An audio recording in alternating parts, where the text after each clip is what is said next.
Probably the first time I go up to the gas station, somebody's gonna stop me and be like, "Hey man," because it happens all the time on the racer, on the other blue bike that I have down south. It happens all the time. You can't go anywhere without somebody stopping you and saying, "Man, look at yeah, it's a cool bike you got there. Where'd you get it?" All right, YouTubers. Welcome back to my money pit of a project, and that's the CB360 mash 'em up build. Been going pretty strong at it. Gonna give you a couple of updates and tell you what I got planned for this video. It's gonna be exciting. Let me get it out the way. It's gonna be a lot more exciting than the rest of them. No, probably not, but let's get into it.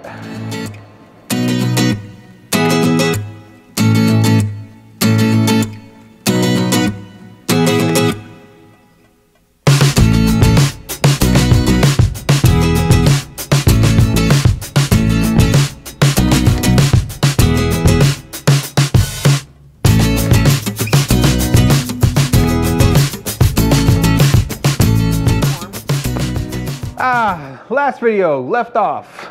Kind of ran out of here in a hurry. I came back and I did some off-camera work. That off-camera work consisted of basically putting this whole back end assembly on, you know, the wheel, the shocks, the swing arm, and the brake pedal. And I went ahead, while I was doing all that, I went ahead and did the chain tension and adjusted the brake. Believe it or not, I adjusted the brake. So, you know, it does the thing. It's got brakes. At least that's one thing that it has that works.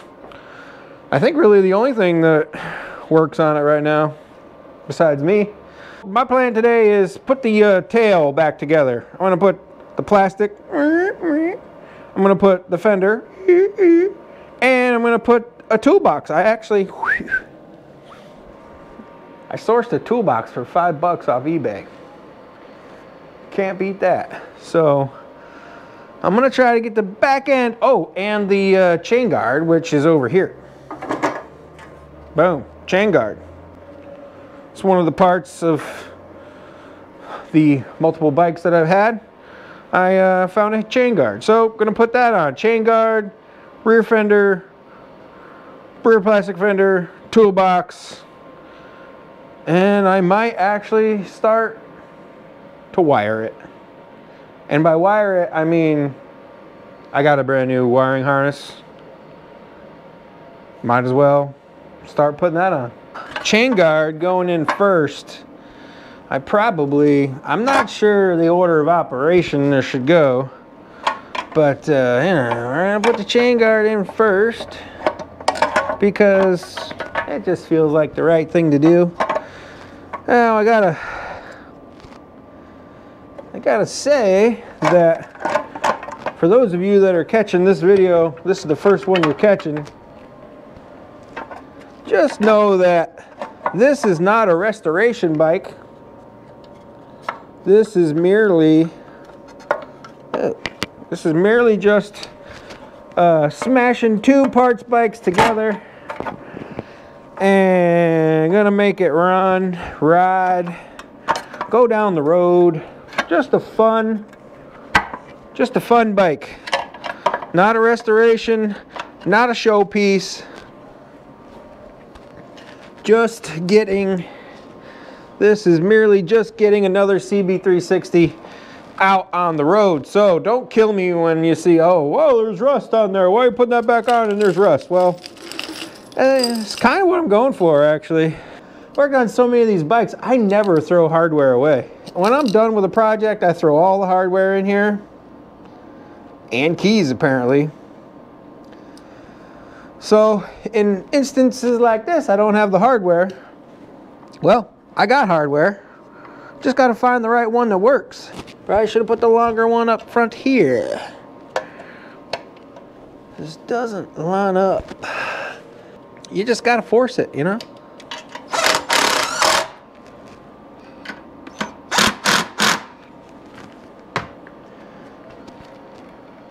No rubbish. Well, we're good. I was smart enough to save the hardware that goes here. You know, it goes here and like so. Once it's all up in there, the fun part is going to be getting this over here and under there where it's supposed to go. Probably should have did this before I put the wheel on. It is cold and it is not going to be very pliable. All right. Oh, well, maybe it's not going to be as difficult as I thought it was going to be. Huh, look at that. Pop, pop, fizz, fizz. Huh. What a relief it is. I've decided to go with this one. It is not in as good a shape as the other one that I have, the fender part of it. But it has the patina and it also has this cool sticker. And this is the only reason why I'm using it. I showed the sticker in previous videos. It's a Howard Cycle Shop. And Howard's Cycle Shop used to be in Ballston Lake. It is not there anymore. I looked it up, or tried to look it up. And it is no more. Oh, well, that's right. I gotta take this apart to get it over that, because that other thing bolts down on there. Boy. Now I remember. And this goes here. I think I actually took it from the back. I mean, I think I actually took it apart from the back, like this. That's precisely how I did it. Oh my.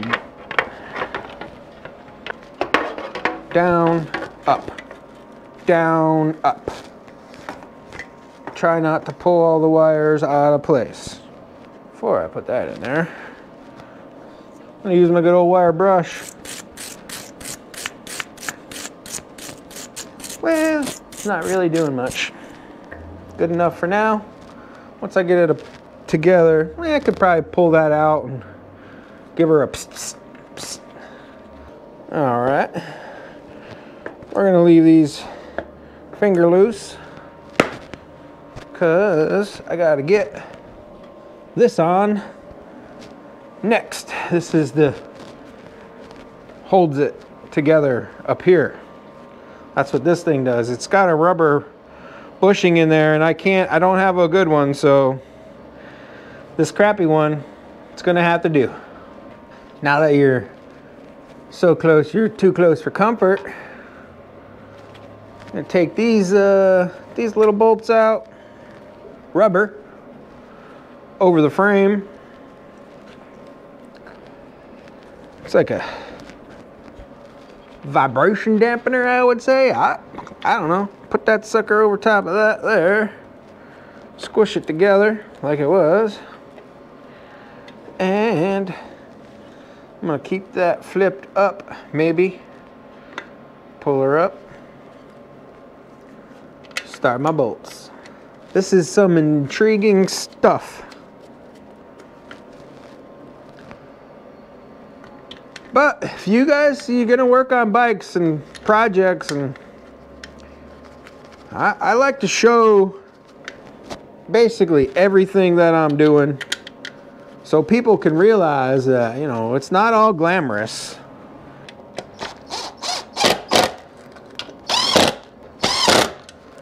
Probably the first time I go up to the gas station, somebody's gonna stop me and be like, hey man, because it happens all the time.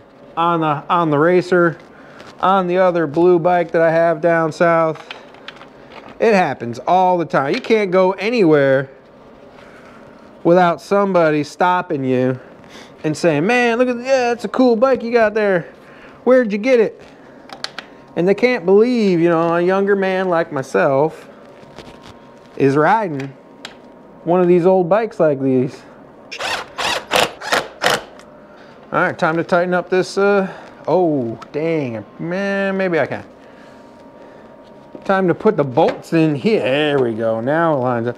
Put the bolts in here, and then we'll tighten up the big ones. I was hauling a CB360, what was the other bike on the trailer? CB360 and a CB550, the 550 that I had from Georgia. Oh, actually from New York back to Georgia. Every rest stop, every place I stopped, somebody came over and had something to say about the motorcycle or motorcycles. I stopped in South Carolina just to pull off rest station to go use number 2. I come out, there's this big old burly dude, trucker, looking at the bikes. He was like, man, the 550 was restored, the 750 was all original, one family owner bike. And he was just like, wow, where did you get these bikes? Where did you find these bikes? And I sat there and talked to him for, 10, 15 minutes. So, if you're gonna work on one of these and you're gonna get it running, just get ready. Get ready for the attention.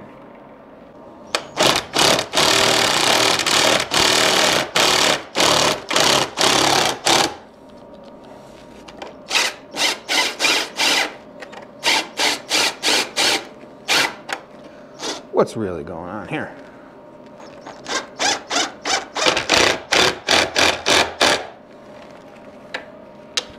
It's tight. Just about everything on these bikes are 10s, 12s, 14 here and there. They're all, if you have a normal metric set, you're in like Johnny Flynn. Or is it, what Flynn is that? You're in like, if you know what Flynn you're in, like, put it in a comment block below, because the only Flynn I remember is Johnny Flynn, and he played for Syracuse basketball. I have a better taillight lens. So I'm just gonna go ahead and snatch this one off real quick like. It's also loose, so I'm gonna have to tighten it up. I got a bulb, an 1157, if you guys didn't know what bulb goes in this. It's just a wealth of knowledge, I'm just, you know what I'm saying? This lens is all cracked up. Looks like it's been glued back together maybe. It probably goes with the rest of the bike. Yeah, it's definitely been glued. You see it right there. I'll save it maybe for a future rattier rod project. I don't know if it's gonna get any rattier than this one. So the other taillight had washers stacked up under it. So we're gonna do the same thing. It just needs to be just a smidge tighter. This lens is in much nicer condition. It does have, it looks like something got hot and sat on there. It's not all the way through. Looks like it's still in there actually. We'll leave it. There, bulb. All right, let's put it back on. And drive on, drive on. Make a mental note. Do not tighten these screws too tight. You will crack out the plastic. They just need to be snug. A little bit of ee, a little ee, and that's all you need. A little ee. Boom. That tail's done. Looks pretty dang good, actually. Cleaned up better than I thought it was going to. The next order of business is going to be this toolbox. Now, I don't remember if the toolbox is going to get in the way of the carburetors in and out. So, I think, oh boy, okay, yeah, it goes like so. Yeah, all right. I think it should be okay. Yeah, I think it'll be all right. Was taking inventory of my stock of bolts, and it's getting pretty slim pickings. I'm gonna have to use some not so nice ones, but I'm gonna put these two nice ones on this side.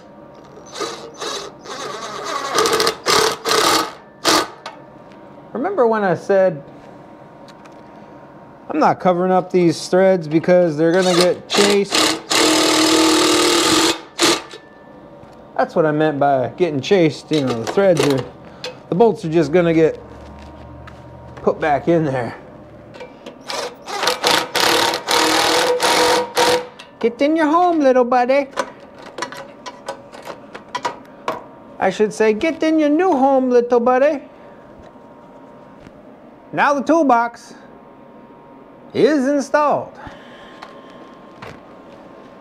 I am quickly running out of things to do, and I really don't want to start doing the wiring. It's a few days later, and well, as you can see, I added to my tool repertoire. I was tired of rolling around on the floor, and it's cold, and that concrete's pretty cold. So decided to bite the bullet and buy another lift. It's just the Harbor Freight version. I figured, you know, it's good enough for these old bikes. I don't really put the big Harleys on the lift too much, so it's good enough for these old bikes. And well, I've been searching around. I might do a video this summer, you know, how to extend it out, make it a little bit more sturdy, that kind of thing. Basically, I'm cheap and I bought the cheapest one. So back on the bike, I got a couple more parts in the mail that I was missing. I got a fuse box that I'm going to throw on, and I got a switch with a key, and it also has the matching seat release, so I'll change that out also. And in my infinite wisdom, I didn't remove the screws before I put layers and layers of paint, and the screws are rusty. So that's going to be fun to get out. But as you can see, it's actually sunny. I got the garage door open. It's not that warm, but you know, hopefully it's not going to take me too long to do these last few projects. I'm going to hold off on the wiring. I'm going to make that a whole separate video, I think. Kind of go over that piece by piece. For those of you that have never put a new wiring harness on the bike, it could be a little tricky. There's a couple little tricks you can do to get more power out of it. So I'm going to make that a completely separate video. So let's put these last few parts on. I sourced a new fuse box because the one I had was pretty much garbage. This one, I rang it out. It's in good shape. It even came with the screws, so for the price I paid, can't really go wrong.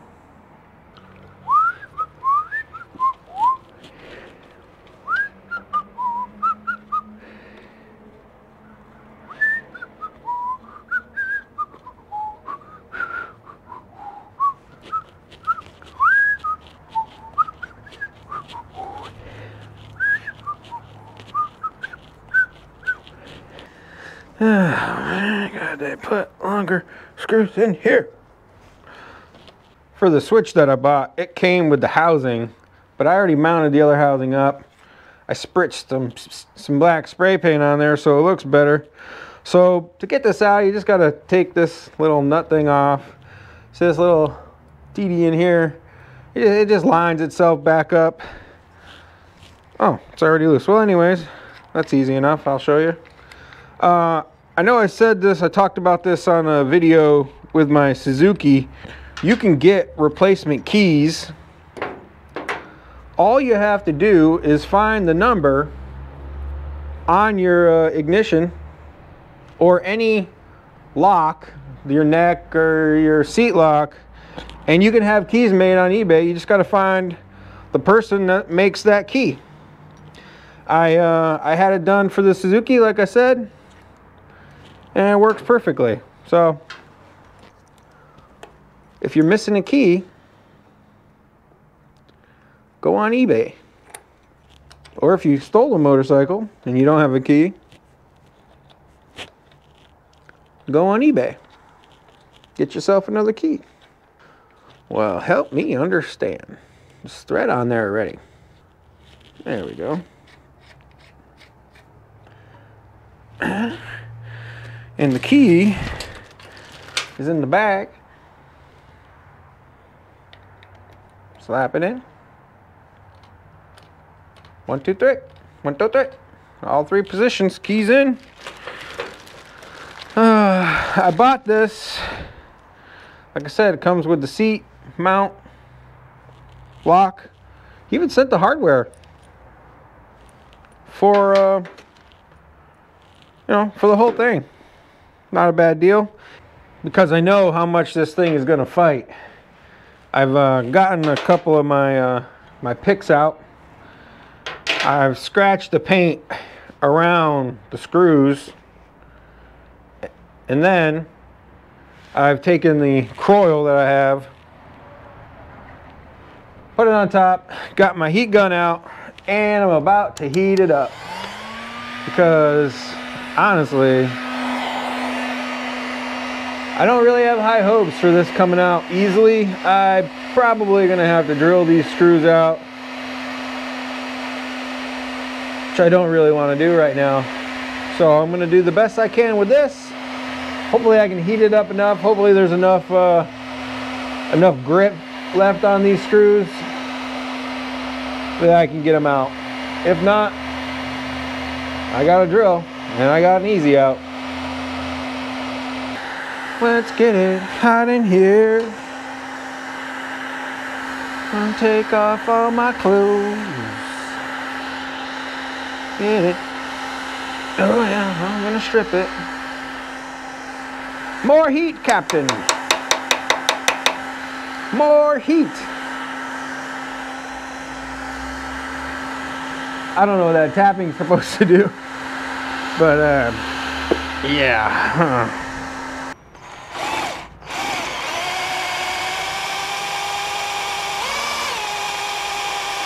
He definitely wasn't working. I had no threads left, so drill the head off from it, be done with it. Not trying to waste all afternoon trying to get screws out.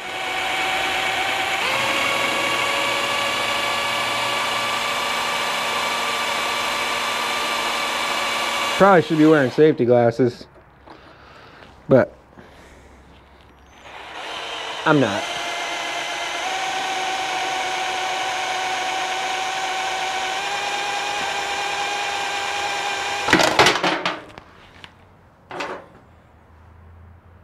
Removed.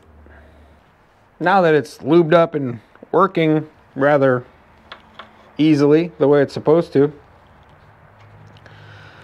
let's go ahead and throw this on and call it a video.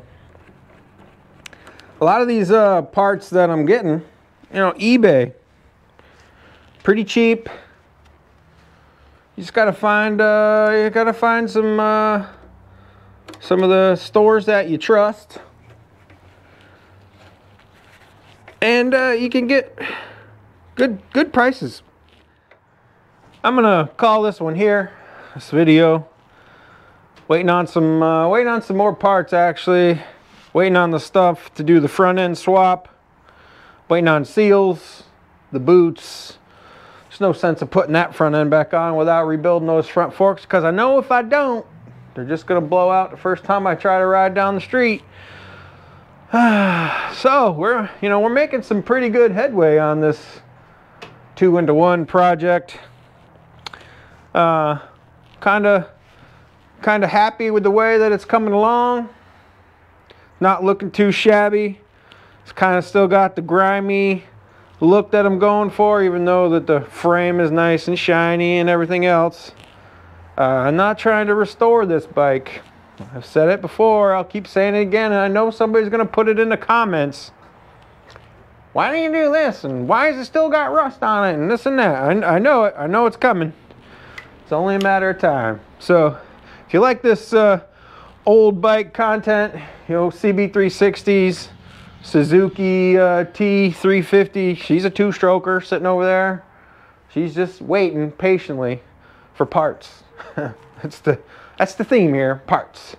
So if you like these videos, like, tag, share, follow, subscribe. Send this sucker to your buddy that probably likes old Hondas or Harleys or whatever. Still got a free giveaway going on, super clean giveaway. Check out that video. I'll link it. Put a story in the comments, and you could win some free super clean. You get an aerosol can and a spray bottle of their most powerful degreaser, the degreaser on the most powerful degreaser on the market. And so, like I said, if you like this stuff, like, tag, share, follow, subscribe, hit the notification bell, and like always, till next time, thanks a lot. Couldn't take it anymore. Had to go get another one. What kind of motorcycle mechanic doesn't have a motorcycle lift? I need it. My back can't work on all these bikes without a lift.